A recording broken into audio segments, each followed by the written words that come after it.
राजस्थान के एक बड़े राजमहल में मीरा नाम की एक राजकुमारी रहती थी।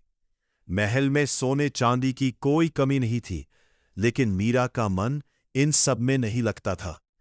बचपन से ही उसे सिर्फ एक ही चीज सबसे प्यारी थी, उसके कान्हा।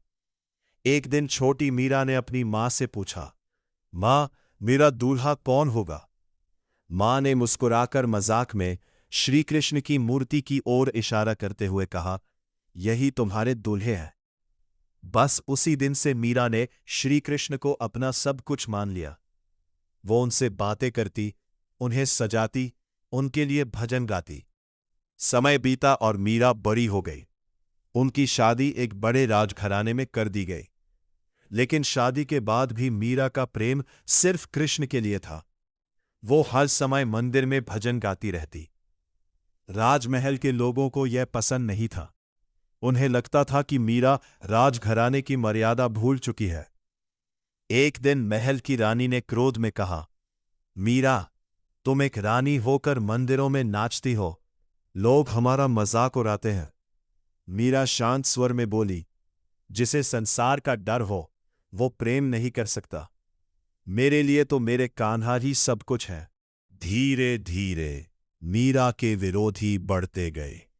उन्हें रोकने के लिए कई षड्यंत्र रचे गए।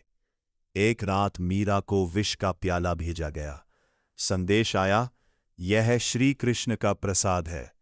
सबको लगा अब मीरा नहीं बचेगी। लेकिन मीरा मुस्कुराई। उसने प्याला हाथ में लिया और आंखें बंद करके बोली, अगर यह मेरे कान्हा का प्रसाद है तो मेरे लिए अमृत है। और उसने पूरा विष पी लिया। महल के लोग हैरान रह गए। मीरा को कुछ नहीं हुआ।